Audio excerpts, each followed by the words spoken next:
begin at 11 a.m., 6 a.m. Eastern, when the coffin will be brought from the It was at Windsor Castle that they fell in love. It was wartime. The The young Lieutenant Philip Mountbatten spent his leave at the castle, visiting the then Princess Elizabeth. They were married in 1947. They spent many of the happiest moments of their 73 years together at Windsor. And it was within the ancient walls of this castle that the nation paid its final tribute. 8 minutes later, at the west steps of St George's Chapel, where the Royal Marines will lift the coffin. Drawn up in the spring sunshine on the castle's quadrangle were the military detachments, regiments and other service contingents with which the Duke had a particular connection. The scale was smaller than would have been the case without the pandemic, though that's hardly something that would have troubled him. He, after all, had choreographed much of what was to follow.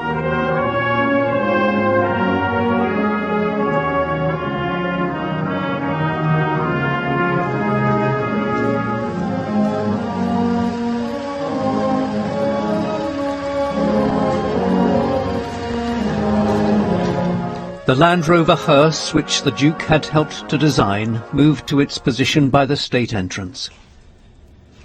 The Duke's coffin was borne by a bearer party from the Grenadier Guards.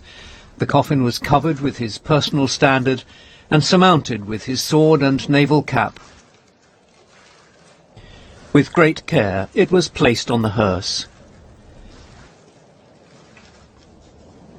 Behind the hearse were members of the royal family who were walking to the chapel, headed by the Prince of Wales. And then the first sight of the Queen, accompanied by a lady-in-waiting. Hello, and welcome to my channel, where we talk about skincare, the royal family, hot topics, and travel. If that sounds good to you, stick around and let's get into today's Oive of the Day.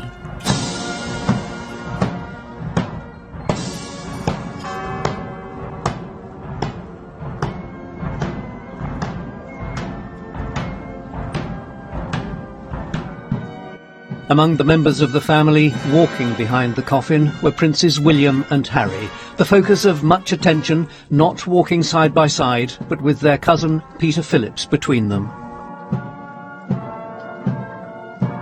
The procession wound its way down the gentle hill of the castle towards St George's Chapel.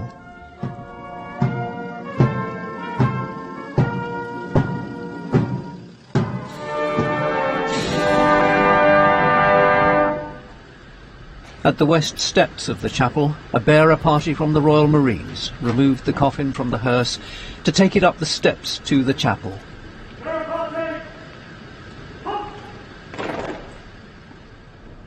The royal family will say a final goodbye to Prince Philip as he is laid to rest. To comply with COVID-19 safety regulations, the 30 people attending the service inside St George's, the Queen took her place in the choir. That includes the Queen, Prince William, and Before Prince Harry entering the west and doors, the bearer party paused for the minute's silence, signalled by a field gun fired by the Royal Horse Artillery.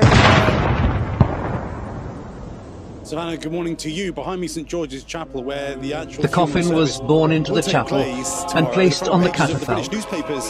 This morning, I go straight to the ITV newsroom for more. Around it, the 30 members of the congregation, all of them masked. The bidding was delivered by the Dean of Windsor. To bring you an announcement With grateful from the hearts, royal household. We remember the many ways in the last few moments, we in have which his received long the life following has been a blessing to statement. us. Philip will be laid to rest in St We have George's been Chapel. inspired by his unwavering loyalty It is with to our deep Queen, sorrow that Her by Majesty, his the service Queen, to the nation announces and the the death Commonwealth, of her beloved husband, by his His Royal courage, Highness the Prince Philip, fortitude Duke and of faith. Edinburgh. His Royal Highness All the passed away music had been peacefully chosen this by the morning Duke. The at first Windsor hymn, Castle. sung by the choir of Further four, announcements was will the be made Mariners' in Hymn, due for those course. in peril on The the royal sea. family join with people around the world in mourning his loss.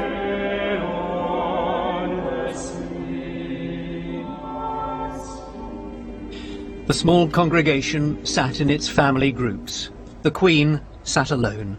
So too did Prince Harry.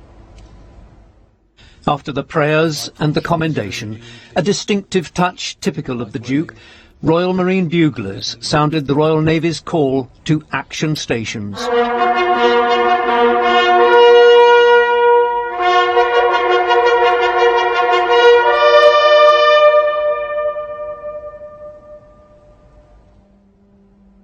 And finally, at the end of her husband's funeral, the choir sang the national anthem. Seldom can its words have had greater poignancy.